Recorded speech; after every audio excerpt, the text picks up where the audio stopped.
এই রমজান মাসে তোরা মধু দিবে আর যারা জমা শিবির করস এদের ভিতরে তিনটা আমল পাওয়া যায়। একটা হচ্ছে বেয়াদব, আর একটা হচ্ছে বেআমল, আর একটা হচ্ছে উশৃঙ্খল। এরা সবসময় সমাজে যে কোনো জায়গায় এরা বিশৃঙ্খল সৃষ্টি করে। আসসালামু আলাইকুম রহমতুল্লাহ বারাকাতুহু। প্রিয় বন্ধুগণ, শুনলেন আপনারা এই আলিম নামের আগাছার মুখের ভাষা। এই ভিডিওটা অনেক বড়। আমি মোবাইলে ঢুকে ওই ভিডিওর একটা অংশ স্ক্রিন দিয়ে নিয়ে আসলাম। পুরো ভিডিওটার যে ভাষা এবং এগুলা আমাদের শুনতেও ঘৃণা হয়, আর প্রচার করা এগুলো রুচির বাইরে। তো এই আলিম নামের আগাছা আপনারা অনেকেই চিনেন, জানেন, যেহেতু সবাই টিকটকে সময় দেন। তারপরে আমি বলছি, ওনার নাম হইল রবিউল আলম।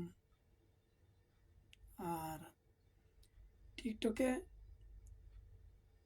বিভিন্ন দেশের থেকে প্রবাসী এই আলিম নামের আগাছাদেরকে নিয়ে তারা একটা সংগঠন নাম দিয়েছে ইসলামী প্রতিবাদ 999। আমি কি বলবো, দুর্ভাগ্যজনক কারণে ডিউটি শেষ করে গাড়িতে বসে, যেহেতু রাত্রে ডিউটি, ও বিভিন্ন টিকটক বা অন্যান্য অ্যাপে খুঁজি ভালো মানুষ এবং ভালো কথাগুলা জানার জন্য। দুর্ভাগ্যজনক এই আগাছাদের কি বলবো, একটা লাইভে গিয়েছিলাম। তো এখানে দেখলাম যে তাদের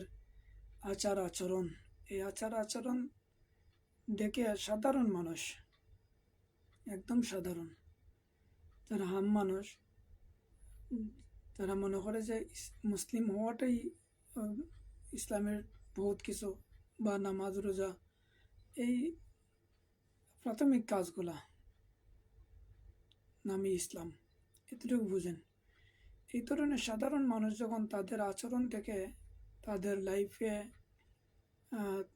উঠে তাদেরকে তাদের এই নোংরা আচরণের প্রতিবাদ করে বা সংশোধন হওয়ার জন্য পরামর্শ দেয়, তখনও তারা কেঁপে যায়। তো যে ভিডিওটা শুনলেন, ওই ভিডিওর মধ্যে আমার মনে হয় কোনো এক সাধারণ মানুষ ওনাদের আচরণেরই যখন কথা বলছে, তখন উনি কেঁপে গেছে। কেঁপে গেরি আরও একটা মজলুম সংগঠন বাংলাদেশ জামাত ইসলাম এবং ইসলামী ছাত্র শিবিরের উপর তহমত দিচ্ছে। আরে রবিউল আলম আলিম নামের আগাছা,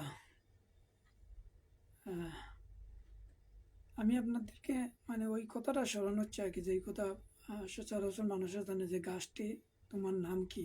তো গাছের থেকে উত্তর আছে, ফলে তোমার পরিচয়, ফলে আমার পরিচয়।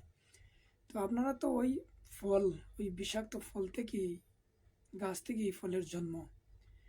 যেই কথাগুলা বলছেন, বেয়াদব, বেআমল, উশৃঙ্খল, এই কথার সাথে এই মজলুম সংগঠনদের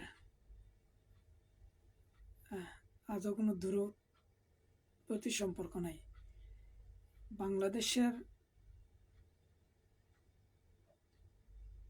একবারে গ্রামগঞ্জ থেকে শহর পর্যন্ত সবাই এই সংগঠনকে জানে। রাজনৈতিক প্রতিহিংসার কারণে এগুলা জুলুমের শিকার হচ্ছে। যারা প্রতিহিংসার কারণে তাদের উপরে জুলুম করছে, ওরাও তারা অন্তর থেকে এই তোমাদের মতো আগাছাদের মতো এই কথাগুলো বলে না, বরঞ্চ তারা প্রশংসা করে। আমার পূর্বের ভিডিওগুলোতে এই কথাগুলো বলছিলাম। আমি আজকে এই ভিডিওর অংশটুকু এর জন্য দিচ্ছি, আমি প্রায় মাসখানিক অপেক্ষা করছি আমি পার্সোনাল নম্বর, আমার টেলিফোন নম্বর দিয়েছিলাম, যাতে এই ওনার সাথে বা ওনাদের সাথে একটু কথা বলতে পারি।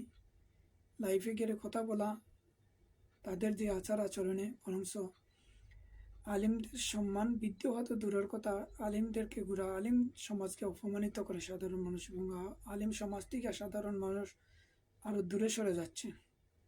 এই চিন্তাতেই ভাবলাম যে লাইফে কথা না বলে, যেহেতু লাইফে কথা বললে ওরা ভালো কথাগুলো গ্রহণ করতে পারে না, আর তারা কেঁপে যায়, আরও নোংরা আচরণ করে। এর জন্য যদি টেলিফোনে কথা বলি, আমার যতটুকু জ্ঞান আছে আল্লাহ সুবহানাহু ওয়া তাআলা দিয়েছেন, বা এদেরকে বলার চেষ্টা করবো যে এই কার্যক্রম থেকে বিরত থাকা।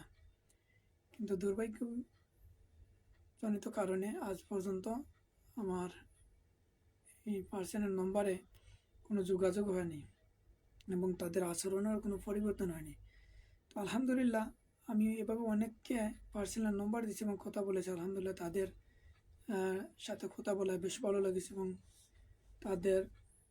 তারাও আমার কথাগুলারে সুন্দরভাবে অ্যাকসেপ্ট করেছেন, গ্রহণ করেছেন। কিন্তু এই আগাছাগুলাকে তাদের আচরণ থেকে বিরত রাখা যাচ্ছে না। তো আপনারা যারা জানেন, যদি পারেন তাদের সাথে যোগাযোগ করে তাদের এই আচরণ থেকে বিরত থাকার জন্য। তাদের এই আচরণে বরংস যে মজলুম সংগঠনগুলার উপর তহমত দিচ্ছেন, এটা এই মজলুম সংগঠনের তো কিছুই হচ্ছে না। আমি পূর্বের একটা ভিডিওতে বলেছিলাম যে তাদের বাপ দাদার দাদারা পর্যন্ত এই তহমত এবং মিথ্যা মান্যর কিচ্ছা কাহিনী করে গেছেন। আলহামদুলিল্লাহ সুম্মা আলহামদুলিল্লাহ, এই সংগঠন এবং যেই রাজনৈতিক প্রতিহিংসায় এই সংগঠনের যেই দলগুলা জুলুম করছে, তাদের জুলুমেও এই সংগঠনগুলা থেকে মানুষকে বিমুখ করতে পারেনি এবং পারবেও না ইনশাআল্লাহ। বরঞ্চ দিনে দিনে এই ছাত্র সংগঠন এবং মূল সংগঠনের মধ্যে মানুষ সম্পৃক্ত হবেই। এটা বরঞ্চ আল্লাহ সুবহানাহু ওয়া তাআলার ওয়াদা যে যারা আল্লাহকে ভয় করে সৎ পথে এবং তাদের আমল আখলাক পরিবর্তন করবে, আল্লাহ তাদেরকে বিজয় দান করবেন। আর তার প্রমাণ হইল এই দলগুলাতে মানুষ যখন আসছে, সাধারণ মানুষগুলা। তো প্রিয় আলিম নামের আগাছা, আপনাদের নিজেদের যদি সম্মান বৃদ্ধি করতে চান, তাহলে এই ধরনের পরনিন্দা এবং মিথ্যা মান্যর কথাবার্তা থেকে বিরত থাকেন। আশা করি আপনাদেরকেও মানুষ ভালোবেসে গ্রহণ করবে। এবং আর আমি বিশেষ করে বলবো, পূর্বেই বলেছি, আসেন বাংলাদেশ জামাত ইসলামী এবং ইসলামী ছাত্র শিবিরের একবারে কাছে এসে তাদের ভুল শুধরে দেন। বাংলাদেশ জামাত ইসলামী এবং ইসলামী ছাত্র শিবির যদি তাদের ভুল কেউ সংশোধন করে দেয়, বরঞ্চ তারা আনন্দিত হয়, তারা খুশি হয় এবং আপ্রাণ চেষ্টা করে, যদি সত্যিকার ভুল হয়ে থাকে তারা সেটাকে ভুলে গিয়ে নিজেদের পরিবর্তনের চেষ্টা করা। তো আমি বলবো যে আপনিও আসেন, কাছে আসেন। এই সৌদি আরবের মরুভূমির কোন এক এলাকার মুরগির বা ছাগলের ফার্মের ভিতরে থেকে আপনি এই বড় বড় কথা বলতে পারবেন, কিন্তু কোনো লাভ হবে না, বরং আপনার নিজের ক্ষতি হবে। আল্লাহ আপনাকে এবং আমাদেরকে আল্লাহর সঠিক হেদায়ত নসিব করুন। আমিন। ওয়াসসালামু আলাইকুম ওয়া রাহমাতুল্লাহি ওয়া বারাকাতুহু।